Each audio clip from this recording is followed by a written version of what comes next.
போறதை விடுங்க. எப்ப பார்த்தாலும் புருஷன் கூட எங்கதான் போற? ஏண்டி புருஷனை கைக்குள்ள போட்டுக்கிறதுக்கு முன்னாலே முடிச்சா? வீட்டுக்கு வந்தா எப்படி தம்மா? இப்ப நம்ம வீட்டுக்கு போனோம், வந்தீங்களா போனே ஆகணும்.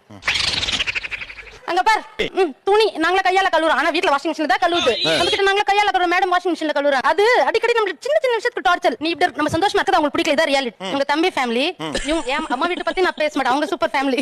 ஆமா ஏய் பேயில போமா. ஏய் நார்த் சவுத் கான்செப்ட் ஒண்ணுதான். அம்மா வீடு சூப்பர். நானே ஒரு தப்பு பண்ணாலும் சரி அந்த தப்பு எனக்கு கரெக்டா இருக்கும். அவங்க சொல்லும் போது தான் நான் திருத்திக்க முடியும். அது நம்ம சொந்த பாசம் இருந்தா அப்படி செய்ய கூடாது மமது அப்படி அப்படிதான் சொல்றாங்க. ஒண்ணும் இல்ல, இதெல்லாம் நடிப்பு. பாசம் இருந்தா அது ஏன் குறை அப்படி இல்ல? கண்டுபிடிக்காது. இப்ப நம்ம முன்னாடி என்ன பேசுவாங்க, நல்லா இருக்கு சாரி போன. எனக்கு அந்த மாதிரி இல்ல சார். சகலவிதமான கசப்பும் கோபமும் மூர்க்கமும் கூக்குரலும் தூஷணமும் மற்ற எந்த துர்க்குணமும் உங்களை விட்டு நீங்கி கிடவது.